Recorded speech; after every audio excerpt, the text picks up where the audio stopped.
I know the Quran more than anybody on this panel.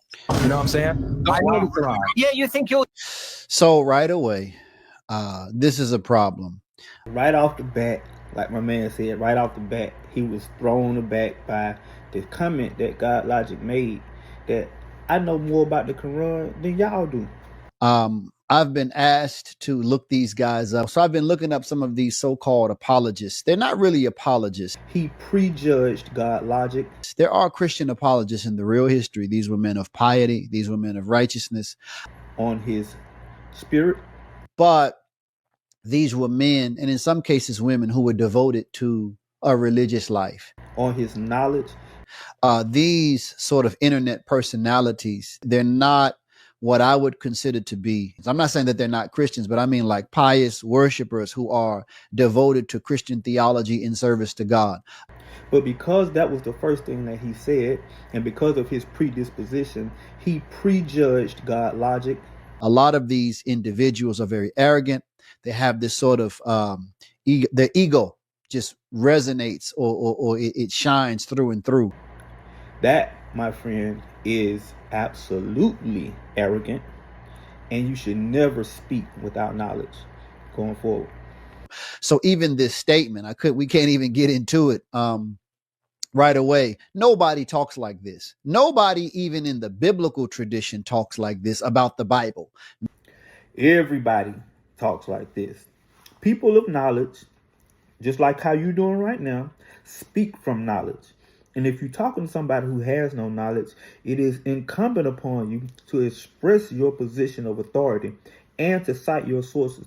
But by you saying that nobody talks like this, that shows that you're just talking off the side of your head, because the Bible tells us to speak with conviction, to speak the truth.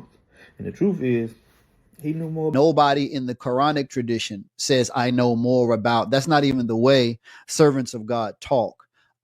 So you already know when someone enters into the room, or I guess in this case, they've entered into his room, speaking like this, you're never going to have a real a debate in good faith. You're never going to have a discussion in good faith. But nevertheless, let's see where it goes. Says that he knows the Quran more than anybody on this panel. Don't bite on Maurice. Don't bite on that. Don't bite on that. Maurice, bite on it.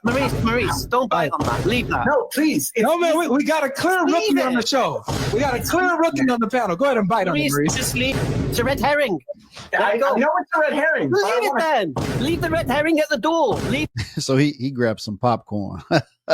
Leave the logical fallacies at the door. And here he has a chef. Okay, he has a chef uniform. Okay, so this is entertainment. This is clearly not religious propagation so much so as it is content creation. Okay.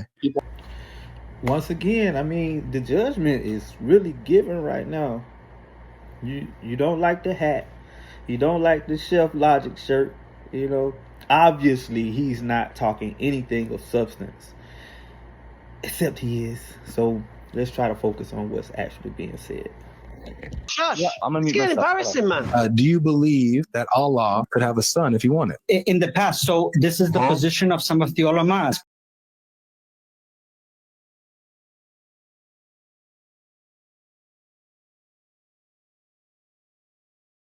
But that does not take you outside of the bounds of Islam. You believe in abrogation. Hosea 2:16 says what? There was a name, the Lord, Baal, that was used in the past. I have no problem with what you're saying, that if God allowed them to call him something one time, but then say, you're no longer call me this, you call me this now. I have no problem with that. Can you show me that example in Islam where Allah says that, yes, he was a father one time, but then now he's not? Okay. I don't have to. You don't have to. Okay. First of all, Why is that funny? I said it could have been used. Doesn't mean it. If you notice, there's a lot of movement here. There's a lot of jumping around. So it's like, obviously this isn't edited. This clip is edited, but there's a lot of moving, a lot of jumping around, which is something that I've noticed with these types of clips. You got me again, brother. Nobody's sticking to the subject. There's one main question, and it's whether or not Allah could have a son if he wanted to. But for some reason, the Muslim brother seems to think that there's some topic jumping, and we all know that the Muslim shuffle is prevalent. So even when the Muslim is not doing the Muslim shuffle, he projects it onto the Christian. This is wild. Let's keep going. It must have been used. Even if it were used, it would not take you outside the bounds of Islam. Do you have anything that says that back then there was a ruling where Allah was a no. Okay, so that And I don't need to have it. So even that statement, there was a ruling that Allah X, Y, and Z. I'm guessing that he has a son. Just on the surface, that's incorrect language. I get it. You heard him say the word ruling, and you jumped on the word ruling because obviously we're not talking about jurisprudence. So the ruling was maybe the wrong choice of words, but it seems like you only said that and you skipped over when he asked for one example, one anything. He's exhausting the language because the brother just refuses to answer. And the question again is there anything, any example where any Muslim has any authority or word from Allah that Allah once was called a father? This is what he's asking for. And what you want to key in on is the fact that he said ruling, and you don't want to answer the question, just like the brother can't answer the question. There's no rulings that pertain to Allah. There are rulings. Allah gives rulings, hukum, and then the matter of Allah or God, even the matter of him having a son or anything like that. That's rulings. You're talking about legal matters, and that's separate from theological matters. So the issue of God having a son or God being the father, that's a theological issue, and that's a separate language. Though you may have in some books that language is used, that kind of language is used, but it's understood the differences, because who would issue the ruling? God is not subject to rulings. He gives rulings. And I'm listening, and again, this is an edited clip. I'm even listening how the Muslims are responding to this young man. As a matter of fact, it seems that a lot of Muslims are anxious to get into these types of arguments and conversations to defend the faith, but they don't really know as much themselves. So you help these people, you help these people make good content, or at least popular content, not good in terms of quality, but popular, good for them, for their intention. You're making content, and your content isn't answering any questions whatsoever, but you're complaining about GodLogic making content. GodLogic's content deals with the question. He has his sources, and the problem is you guys just can't answer it.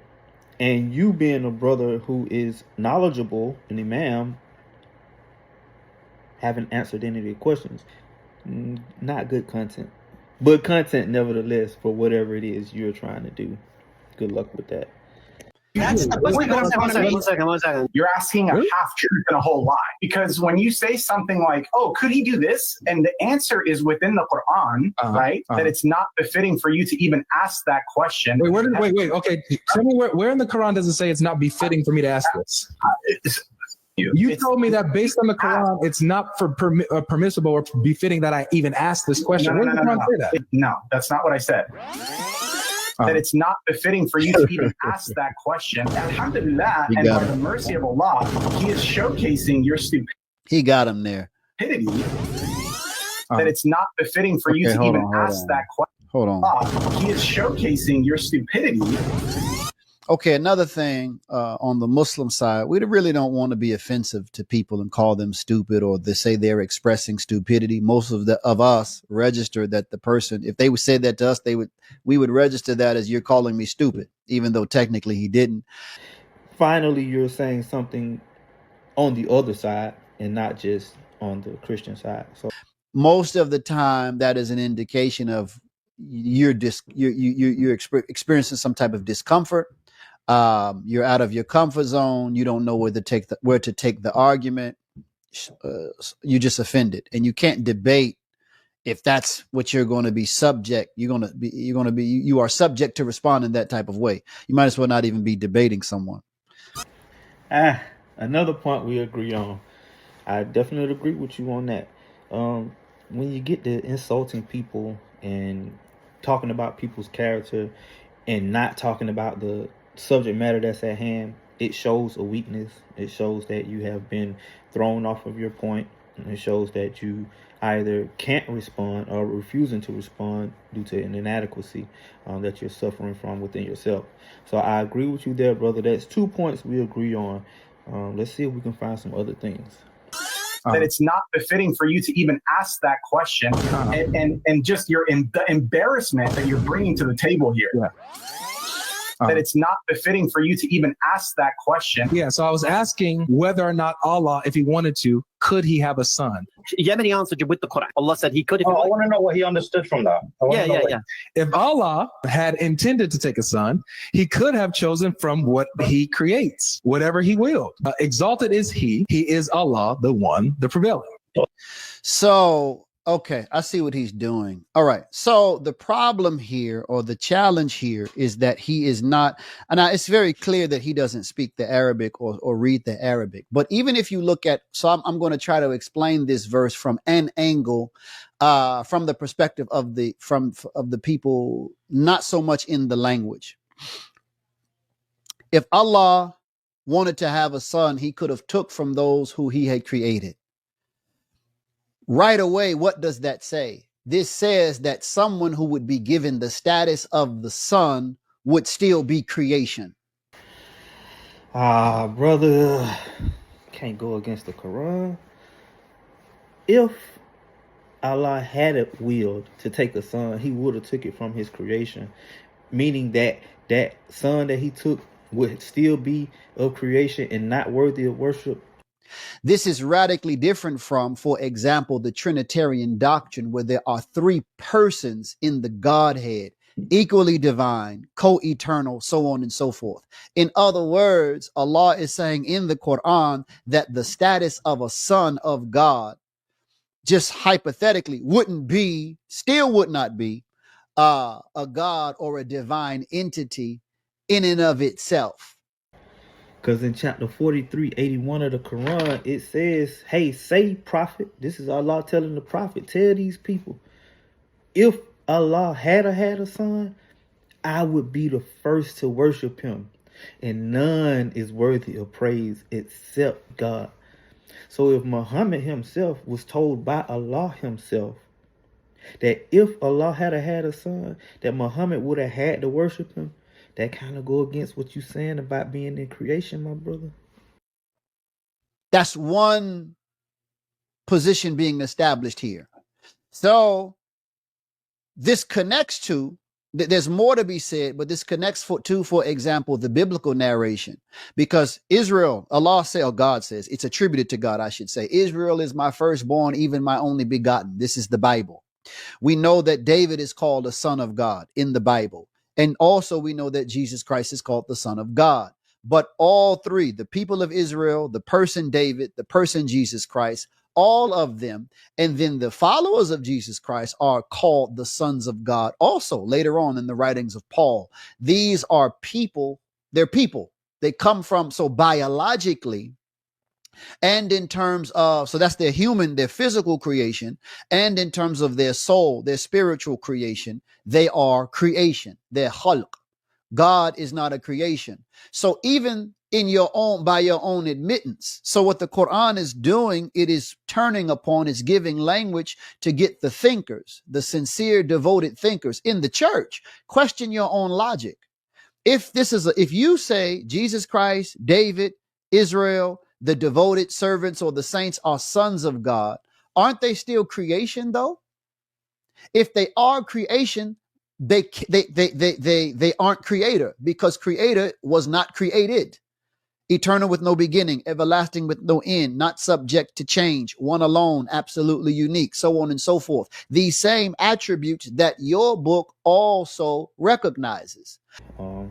I think that you might be missing the understanding of the Christian standpoint, which is that even though Jesus had a created body, he was uncreated.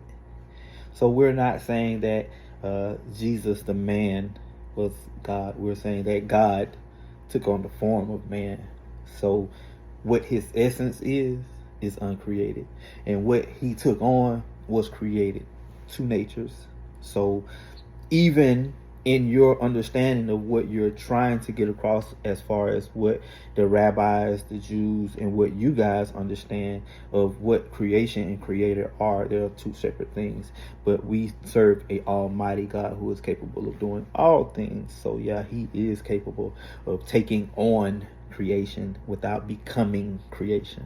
But in the effort, in the history of the theologians, to attempt to justify this language, this is the Christian church, because mind you, the Jews had this understanding of the Son. It was in the Old Testament first, but they never understood it to mean that they were, or that these other entities called the sons of God were actually divine in and of themselves, like they shared the very self or essence of God. That is what came about later by way of Christian theology. It's not in the Bible clearly. It wasn't in the Old Testament language, and it's not with the theologians. The rabbis. This is the language developed by the church, co-eternal, the Nicene Creed, etc. This is one thing I never understand about Muslims. Why do you always pull out the rabbis as if there's some type of authority? You know that they got it wrong. We Christians know that they got it wrong. Jesus told them that they got it wrong. And even though they saw that they got it wrong, they still don't believe. So why are you holding the rabbis as some type of authority? Just because they didn't understand that Christ was God in the flesh. Oh, it must be right. So do you accept what the rabbis have written or no? So all of what the Quran is mentioning has to be viewed in that context, because even in the verse he cited that God could take a son, and if he were to take a son, the Quran doesn't permit, it doesn't admit that this son would be divine, eternal with no beginning, everlasting without end, etc. It still would be creation. قل إن كان للرحمن ولد فأنا أول العابدين.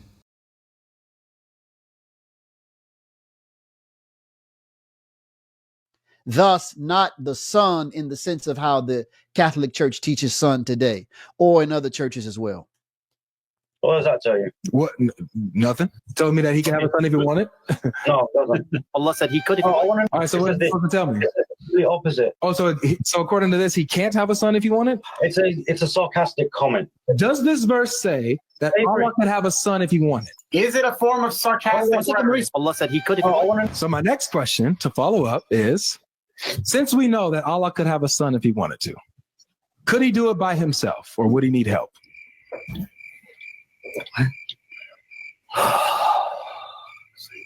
So already the framing, so obviously they didn't get him on the framing of the question. And I'm not sure, again, this is edited. I'm not aware if they challenged him or not on his reading. You know, one thing that Muslims, we have going for ourselves, you know, the Hebrew, the Torah in the Hebrew, the Aramaic that Jesus Christ spoke. You know, we have the pure Arabic language.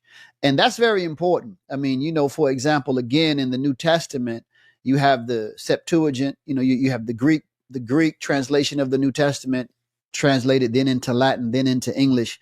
Many people in the West, particularly in America and England, they're just reading the English Bible, whatever version that is. And then they're coming from that. Whereas for Muslims, we actually have the source. We have the pure Arabic source, and the various narrations of Quran, the Qira'at, you don't have variation in meaning like that. You just don't.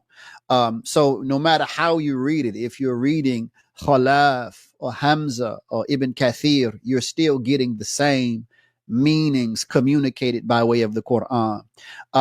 So I'm saying that because they're allowing him to proceed with this question based upon a faulty reading that he just gave. So the second question is naturally, it doesn't even apply. His first position is false. So he's trying to build a structure on a weak foundation. And it doesn't seem, this is edited, but it doesn't seem like they're really calling him on it.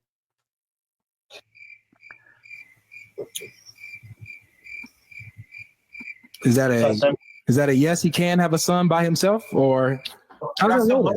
if you just ignored everything we just told you. So deal with the question. Stop complaining about it. Let's go back to 15 minutes ago. Why actually, what do you mean by son? You said any sense of Any sense. adopted or whatever. Okay. Could Allah take a son and say, this is my son, or by himself? Yes. So he can't have a son by himself. Yes. Okay. The verse says that he's the originator of the heavens and the earth. How can he have a son when he has no mate?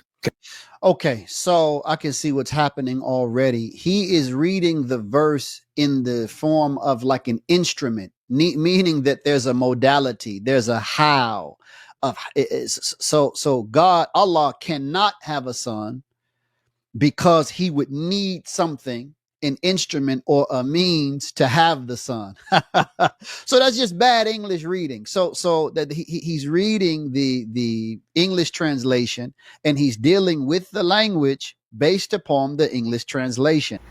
Yeah, this is an edited version, and you have all the opportunity in the world to call him on it here.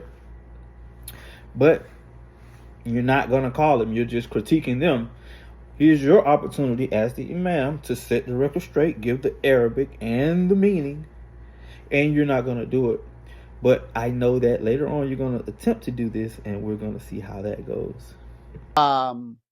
Mind you, this is the person who begins the whole debate saying that he knows the Quran better than everyone on the panel. Now, again, this is edited, but it seems like he does because they're not really refuting him. What I'll do, let's read the Arabic. It says, Badi'u samawati wal ard, anna yakunu lahu waladun wa lam takun lahu sahiba. How could there exist for him? This is not an argument of instrumentality. That's what he's doing. How can he? It is saying it's an argument from ontology, the very nature of existence. How could there exist a son and there doesn't exist a consort?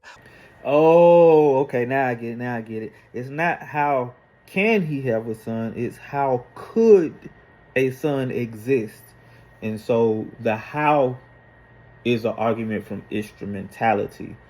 And the how in the Arabic is actually an argument from ontology. Okay.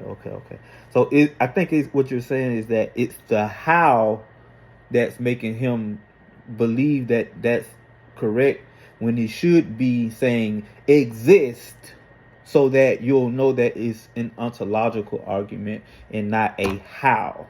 So we'll just throw the how out because the how doesn't matter because it's saying exist instead of can he. Gotcha. وَخَلَقَ كُلَّ شَيْءٍ. On the contrary, it's saying that there is nothing in existence that is a mate for God. Allah is absolutely unique, one alone. So the rest of the ayah says, and he created everything.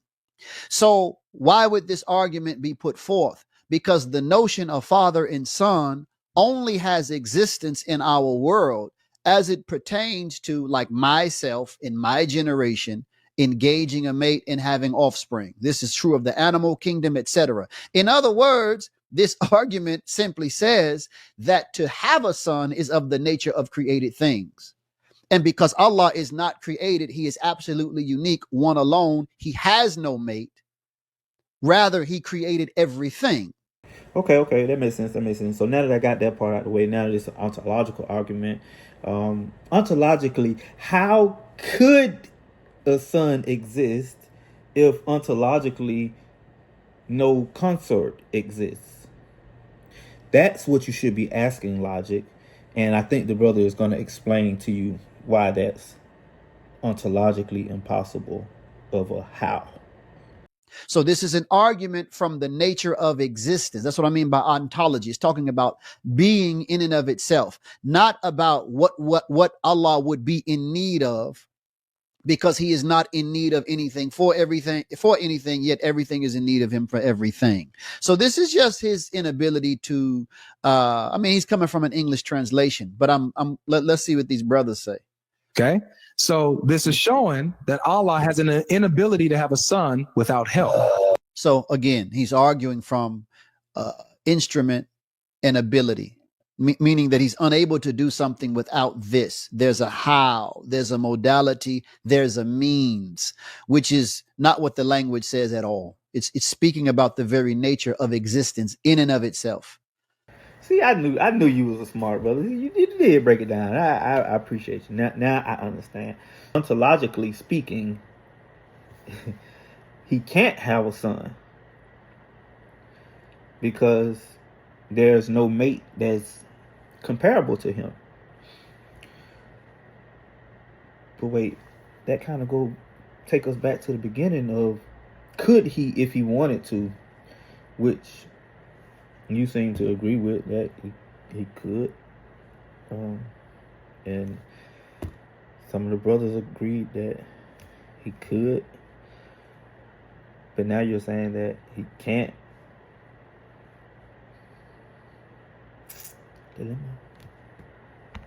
How do you guys solve this? I can't, bro. I mean, saying that you can't is not an argument. What I'm surprised at is they don't have their mushafs or Qurans open and just saying, hold on, they're not checking him on. That's what I'm kind of interesting. I just can't, dude. I really want to hear Fawad. Fawad, what do you have to your say? worldview, bro? Even from I would love to get a son without a mate. if they allow Get a son without a mate. just like God cannot have a husband, a wife, a granddaughter, a mother-in-law. No, bro, he cannot have a son. So this is what gets me, right? We go to the Arabic, we get the actual understanding of it, and instead of you recognizing that using those words creates the argument, GodLogic did not create this argument. This is Allah's argument. And now you're telling Allah that his argument is not his argument. What it actually means, what Allah actually meant, was from an ontological standpoint. It had nothing to do with him not being able to because he didn't have a consort. Bidah, innovator. Because for you to have a son, you have to. So this is a lot of noise. So I'll end here, but I think a good point of I guess a help for Muslims, go to Surah Al-Ikhlas, and that is 1/3, according to the teachings of our Prophet, praise and peace be upon him. That's 1/3 of the Quran, and one of the meanings there is that 1/3 of the Quran deals with the reality of Allah and his attributes, his works, etc.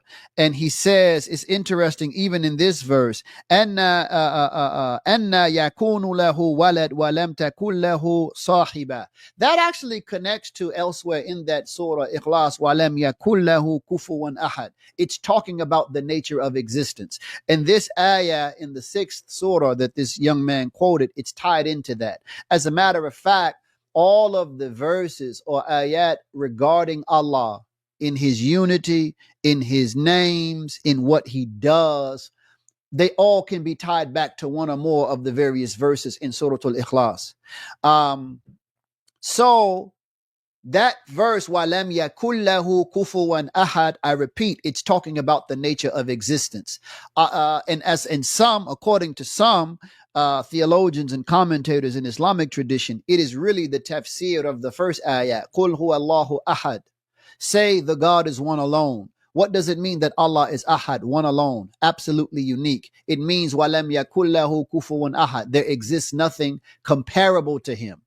And because there exists nothing comparable to him, that means he has no likeness. That means he doesn't have an opposite. He is absolutely unique. So this is what gets me, right? We go to the Arabic, we get the actual understanding of it. And instead of you recognizing that using those words creates the argument, GodLogic did not create this argument. This is Allah's argument. And now you're telling Allah that his argument is not his argument. What it actually means, what Allah actually meant, was from an ontological standpoint.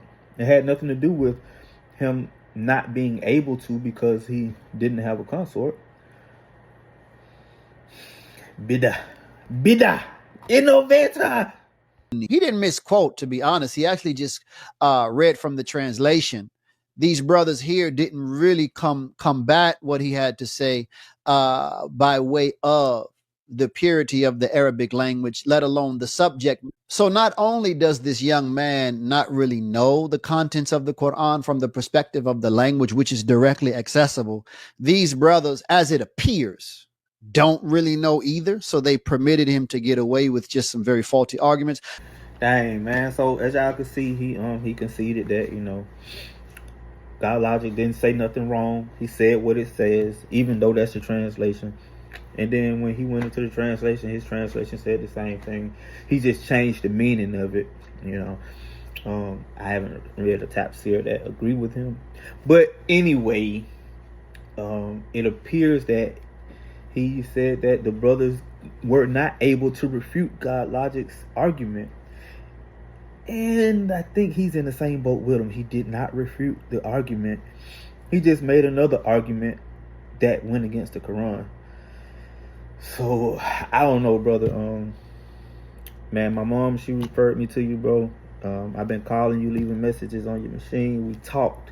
I think that was you I talked to. They said he was the Imam there at the Atlanta Masjid. But yeah, man, you're gonna have to try a little bit harder, man. You are the brother of knowledge, man. You using a lot of big words, but you ain't saying much, bro. Let's try it again. But I'll stop it here. Again, if you all have videos or individuals you think I should look up or videos you want me to respond to, by all means. I won't be spending a lot of time just going through these types of people, but I think it's important. But again, the takeaway that I have from this is that Muslims, dear Muslims, you have to know your deen. You have to know the Quran. You have to know the prophetic tradition. You have to know the basic points of Aqidah, as it's called in the field. I mean, this is Islam 101, and that's what these guys are really getting stumped on, or there is an allowance of misinformation to spread about really the basics of Islam. Until next time, assalamu alaikum. Long story short, Quran says Allah could have a son if he wanted one. He would take it from his creation. Muhammad said that if Allah did have a son, he would worship him, so he would be worthy of worship. And Allah also says that he can't have a son.